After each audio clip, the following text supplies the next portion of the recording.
So this year I decided to do something I've never done before, and we're going to talk about the senses of Christmas, referring to our senses.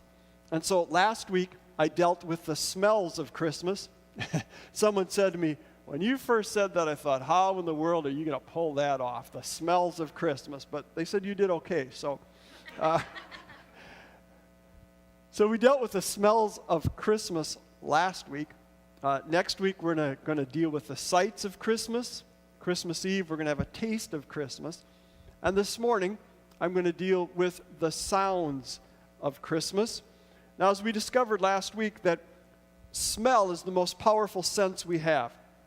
Smell evokes the most memories. It evokes the most emotions. I'm not going to re-preach it, but we went into that for a while. The power of smell and all the things it triggers and brings back to us.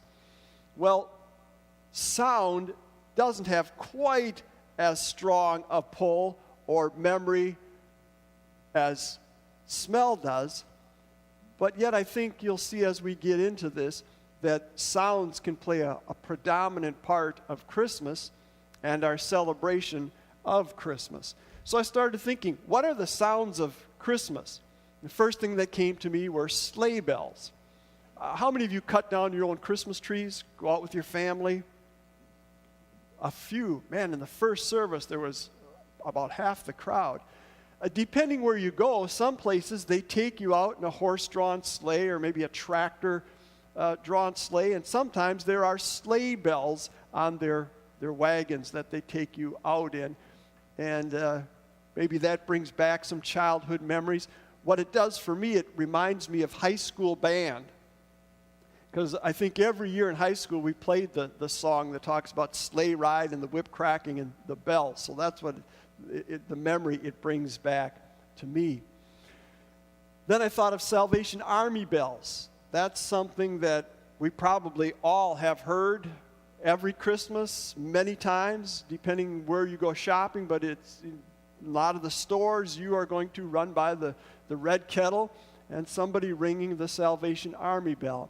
Now, that may not evoke any great memories or emotions to you, but for some, like Dave Javan, who was in the early service, he grew up in England in the Salvation Army. His parents were part of the Salvation Army, and he grew up in it. So when he hears those bells, it has profound meaning to him. What are some of the other sounds of Christmas? I thought of this. I don't know what it sounds like. Maybe somebody can help me. What is the sound of chestnuts roasting on an open fire? Do they crackle? Do they? That's what I've been told, but I've never heard them. How many have heard them? Yeah? Chestnuts roasting on an open fire. All right. Maybe some of you, that goes way back to your childhood. So when you hear that, I'm seeing heads shake. Yeah. So sounds do evoke memories and emotions. That's right. Get some of those chestnuts. Invite me over. I'd like to hear what they sound like. There's probably one sound or one type of sound that evokes more memories and emotions of any, and we've kind of experienced that this morning. It's probably singing, music, the singing of the carols, the music of Christmas. The praise team led us in some of the great songs of Christmas. Hark the Herald Angels Sing. When I was preparing for ministry, we had to memorize that song, all the verses with all the punctuation perfectly. But we had to because of the great theology and the depth of the song, Hark the Herald Angels Sing. This afternoon, look it up and read the words to that song. So there is great power in the sounds of Christmas. And the praise team, again, led us in some of those songs and the sounds. The kids just did, whether it was them vocalizing, playing bells, or having a video behind them. There's the sounds of Christmas. By the way, these kids don't know how good they've got it. When I was growing up, kids' church was flannel graph, and Zacchaeus was a wee little man, and wee little man was he climbed, Peter, James, and John in a sailboat. That was our songs. They get video, and oh man. But those are the sounds of Christmas, the singing of carols. When I was growing up, my mother and sisters, even my sister, we all had to take piano lessons when we were young. 5 years I took piano lessons. Hated every minute of it. Give me a football, give me a basketball. But I had 5 years of piano. My sisters and my mother, very accomplished musicians. In our home, we had a big organ with a Leslie speaker. That's the big monster that whirls and makes all kinds of sounds. We had 2 pianos. And during the Christmas season, our house, we always had people over, and we would be around the organ or the piano or both. It seemed to me like for hours, but I was a little kid, it probably wasn't that long, but we would sing the songs of Christmas. And so when I hear the songs, it brings back those emotions. My mother was also the choir director of the church. Well, that was good news for her. It wasn't for me. Because in the Zillman house, whether you liked it or not, once you were 13, you were going into the choir. There was no choice. I grew up literally on the front row of church. My mother played the organ, and we were front row. And at 13, we had to join the adult choir. And while I didn't enjoy it that much, one thing I did enjoy, probably not because of my ministry participation, but my fun part, every Christmas we would go caroling. We'd pack up cars and we'd go to nursing homes. Many times we'd also stop at some of the shut-in, the elderly people from the church, and the whole choir would be outside their house singing. I was throwing snowballs, having a good time. But I remember the choir, and we'd be singing, and just so clearly remember all those years doing that, and the meaning and the joy of the songs and the sounds of Christmas. But as we talked last week about the smells of Christmas, but what were the original smells? What were the original sounds of Christmas? We know how we celebrate it today, and those things are all good. And I don't care what Pastor Josh prayed about. The tree isn't important than the lights. Give me the tree and the lights. And the songs. If you can put me up there in a sweater looking like that, I can pay you back. But what were the original sounds? What were the sounds that we should still focus on, that should still have the real meaning of Christmas? Let's go back to Luke chapter 2. Again, this is the only text in the Bible that really tells us about the night that Jesus was born. There's other supporting texts, but this is the passage of Scripture that tells us about the birth of Christ. Dr. Luke writes this: "In those days a decree went out from Caesar Augustus that all the world should be registered. This was the first registration when Quirinius was the governor of Syria. And all went to be registered, each to his own town. And Joseph also went up from Galilee, from the town of Nazareth to Judea, to the city of David, which is called Bethlehem, because he was of the house and lineage of David, to be registered with Mary, his betrothed, who was with child. And while they were there, the time came for her to give birth. And she gave birth to her firstborn son, and wrapped him in swaddling cloths, and laid him in a manger, because there was no place for them in the inn. And in the same region there were shepherds out in the field, keeping watch over their flock by night. And an angel of the Lord appeared to them, and the glory of the Lord shone around them, and they were filled with great fear. And the angel said to them, 'Fear not, for behold, I bring you good news.' Fear not, for behold, I bring you good news of great joy that will be for all people. For unto you is born this day in the city of David a Savior, who is Christ the Lord. And this will be the sign for you. You will find the babe wrapped in swaddling cloths and lying in a manger." And suddenly there was with the angel a multitude of the heavenly host, praising God and saying, "Glory to God in the highest, and on earth peace among those with whom he is pleased."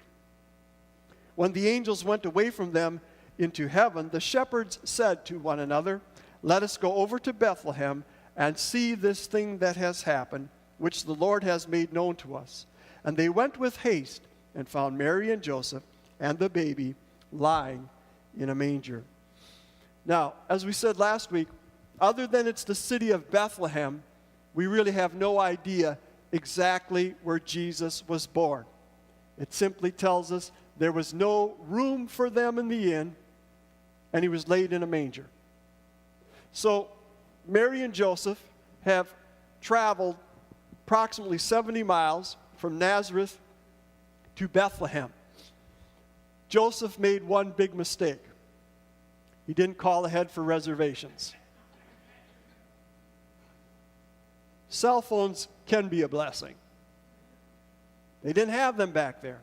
So they make the trek. We don't know how they got there.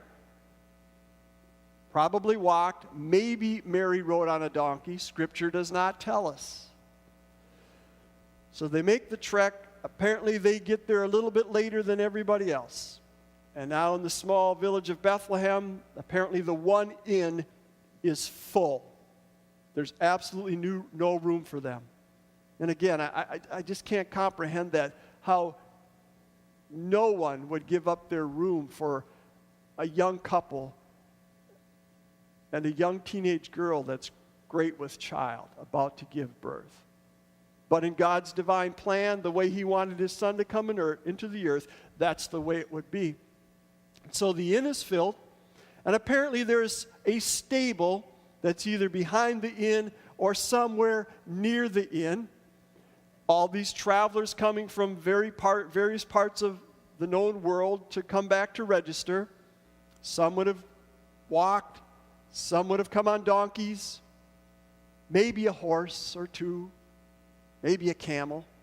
We just don't know. But apparently there's a stable near the inn to house the animals of the travelers who've come back to register. And so Mary and Joseph find themselves in this stable with maybe some animals. We just don't know. Scripture, it doesn't tell us, but we would assume there probably would be, because there's a manger, which is a feeding trough for animals. So there probably were, at some point, or highly likely are, some animals there in that stable. So what were the sounds that they heard that night? There could have been the braying of donkeys. If that's how most of them came, it's highly likely there was the braying of donkeys in that stable. There could have been the whinnying of a horse or two. There could have been the sound of lowing cattle. One of the songwriters writes that, the cattle are lowing. So maybe there was the sound of lowing cattle in that stable. There could have been the sound of the bleating of goats. May have been. Shepherds come that night. We know that. So there could have been the sound of the buying of sheep. We just don't know. I just read an interesting article this week. It says this: 3 years ago, our neighbors decided to host a live nativity. They spread fresh straw in their barn, mounted a star in the rafters, and built a makeshift cradle in the manger. All the local children were invited to be shepherds, angels, wise men and women, and Mary and Joseph. Some volunteered to play hymns on their violins. To give all the kids a chance to participate, 2 back-to-back performances were scheduled for that day. Then we got a call. Could we loan them a lamb? We said we'd love to help, but in December, lambs are pretty much full-grown sheep. They are not handled either. So they are somewhat wild, full-grown sheep. We were afraid that when the children started doing what children do, the sheep might change their peaceful nativity into a rollicking rodeo. No problem, our neighbors said. That'll be just fine. We did have one ewe that had been at the fair, so she'd had a halter on at least once in her life. Our grandson, Jordan, knew how to lead a sheep and agreed to be her shepherd. We prayed for the best. On the day of the event, my husband, Jerry, went to the corral to catch the ewe, who was not pleased at all about it. When he finally cornered her, she dumped and darted between his legs, racing back to her friends in the corral. Again, he cornered her and began haltering her, but the sheep clearly wanted no part of it. Finally, the halter was secure. The sheep loaded in the pickup and headed for the neighbor's barn. As he handed the rope to Jordan, Jerry reminded him to keep her head up and keep her on a short rope. As an afterthought, he suggested that if the sheep began to baa, Jordan might put his hand gently over her mouth. Meanwhile, in the Nativity, the wise men and women gazed with wonder and awe at the shining star in heaven as the young Mary and Joseph entered the stable with the pretend babe and laid him in the manger. Jerry and I wondered if a pretend sheep might have been a better idea too, but it was too late now. As the violins began playing Silent Night, Jordan led the sheep into the stable. Miraculously, as if sensing the solemnity of the occasion, she quietly walked up to the manger and looked in. We held our breath, but she never made a sound. She didn't so much as move a muscle during the entire narration of both performances. Each time the angels finished singing Hosanna to the newborn King at the end of the performance, all the children hurried up to pet her and to hug her. Some had never seen a sheep before. Our ewe just stood there calm and respectful as the children adored her. When Jerry unloaded her into the corral, she returned to her old self. The moment the gate was down, she leaped from the truck, bounded down the chute, and rocketed over to her sheep friends, baaing all the way. Maybe she was eager to tell them about the miracle of the Christmas story, but she'd given us a little miracle of her own that day. Maybe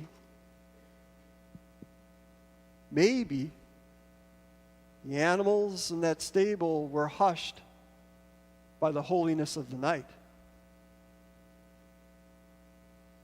I don't know. Maybe like the miracle here, when God sent his Son into the world. Pastor Josh talked about animals. Sometimes they get it better than we do. Maybe there was a holy hush because they understood what was taking place in that stable. We just don't know. I think, though, there are 3 sounds that took place that night. I can't guarantee you. I can guarantee you of one, but I think there are 2 others, 3 sounds that probably took place that night. The first would be the cries of anguish as Mary gives birth.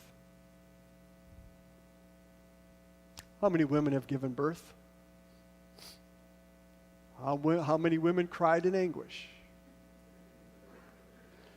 Or maybe I should put it this way. How many of you women that gave birth never said a thing that night? Highly unlikely. I know Mary's young. She's strong. But I was there 3 times when my wife gave birth. She handled it well. Sometimes it was long, 24 hours of laboring. She handled it well, but I know she wasn't silent.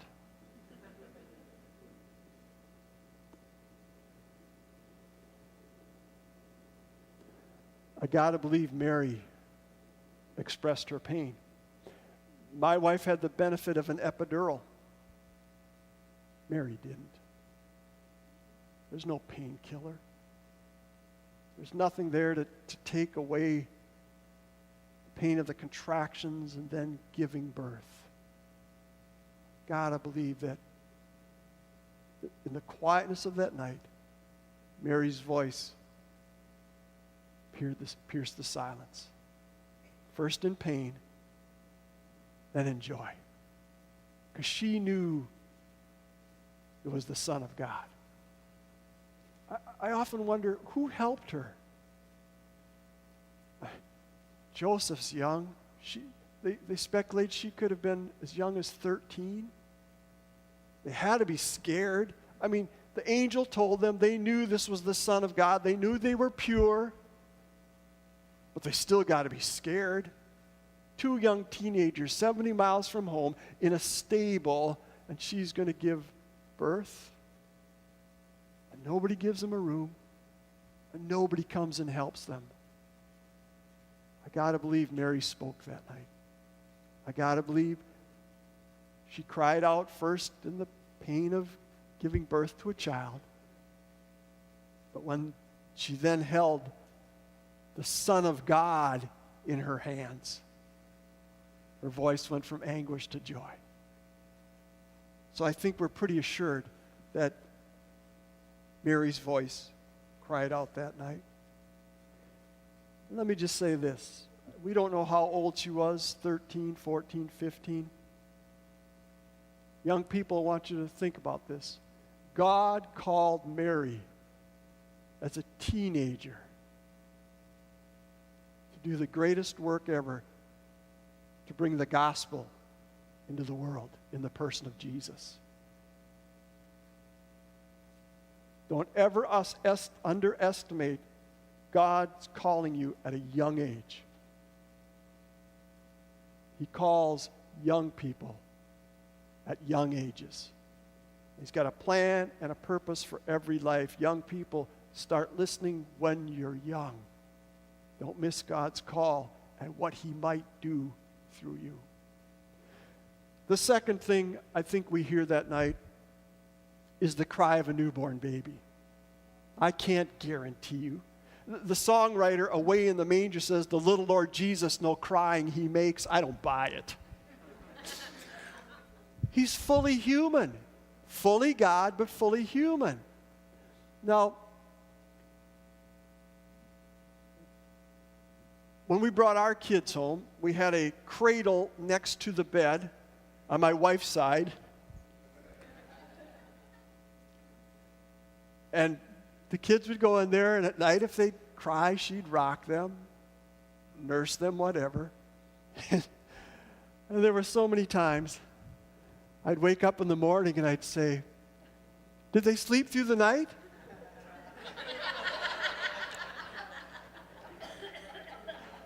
I never heard a thing. And she'd look at me with tired eyes, tell me how many times she was up, and then I'd, oh boy. But you know how she knew to rock the cradle or to nurse them? Because they cried. That's what babies do. In fact, when you deliver a baby, you want to hear them cry. If you don't, the doctors slap you to get you to cry. It's a healthy sign. So I've got to believe that night that after Mary's voice, the next voice was the cries of a newborn baby. Though simple, it was the voice of God. God had arrived. The cry of that newborn baby signaled God is here. And God has spoken. And He'd have more to say in a short time. The third and final thing, I believe was the praise of angels. I know that because Luke tells us that. He says, suddenly, get a picture of this in your mind. It starts with one angel, That'd be enough to get my attention. Just one. And he speaks. But then it says, suddenly there was with the angel a multitude of the heavenly host praising God and saying, glory to God in the highest. A multitude. So we know the sky was filled with angels that night. Now it says they praised God saying. It doesn't say they sang, although I believe they did. But it says they praised God saying, glory to God in the highest. Now we have a similar picture of this, not the same story. This is the first coming. The second coming, we've got another picture of that in the book of Revelation. And it tells us in Revelation 5, it says this, there were thousands upon thousands and 10,000 times 10,000 angels. That's at least 100 million angels. I didn't know there were that many angels. 100 million angels. And Revelation says, in a loud voice they sang. So now I know angels give praise vocally, through words, and through song. And I know at the second coming they will, and I believe at the first coming they did too. They praised God saying, and I have no doubt they burst forth into song that night. The sky was filled, millions, 100 million angels in the sky. That's why they went out in the country by the shepherds, because everybody else would have heard them. And everybody else wasn't invited that night. Just the lowly of the low, because that's who Jesus came for. The lowest, the wretches, those who knew they needed salvation. So the sky filled with millions, hundreds of millions of angels proclaiming and singing to the shepherds. But before they did that first angel, Luke says this, the first angel says, I read it to you, fear not, for behold, I bring you good news of great joy. I bring you good news. They were proclaiming good news. I think they sang good news that night. So the first angel says it, and then there's a multitude of the heavenly hosts praising God and singing glory to God. Now let me tell you how my mind works. So my mind says, what were they singing? I know what they said, that's recorded. But I like to try and fill in the blanks. That's just the way my mind works. So what was the song of good news that the angels sang? My mama told me something when I was growing up that has forever changed my life. She played the piano at our little church at 3rd and Pine Street for 37 years. She tried to teach me to play the piano, but I wasn't very good. She would teach me the names of the notes, what a major key is, what a minor key is. She tried to teach me musical theory, but I was just bored. Then, one day, she told me that the best news in the world is found by playing a simple scale on the piano.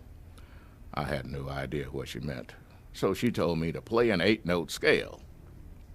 So I did.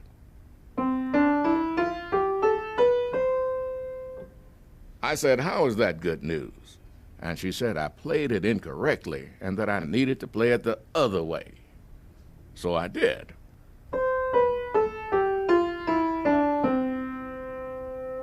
Again, I said, how is that good news? And she said, I played it the right way, but I needed to add the pauses. The pauses? She said, the pauses.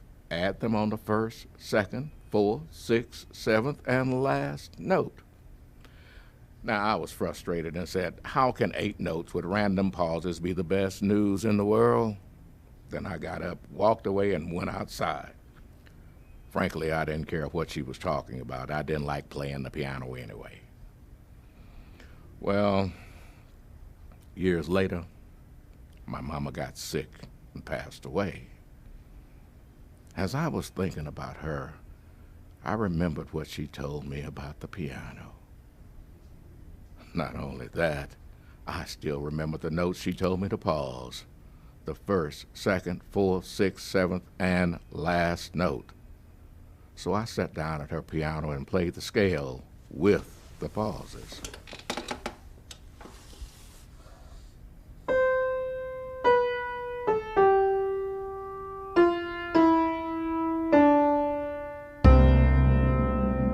And that's when I realized the good news she was talking about.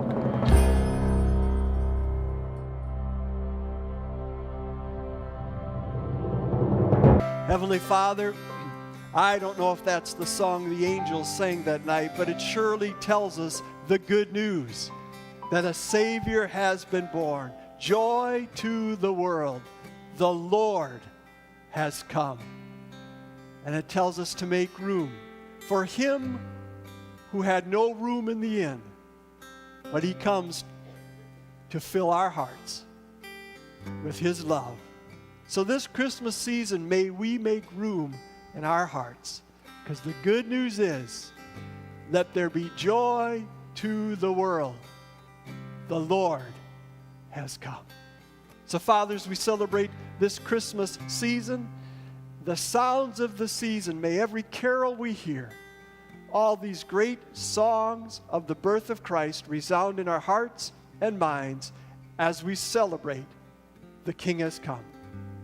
I pray these things in the wonderful name of Jesus. Amen.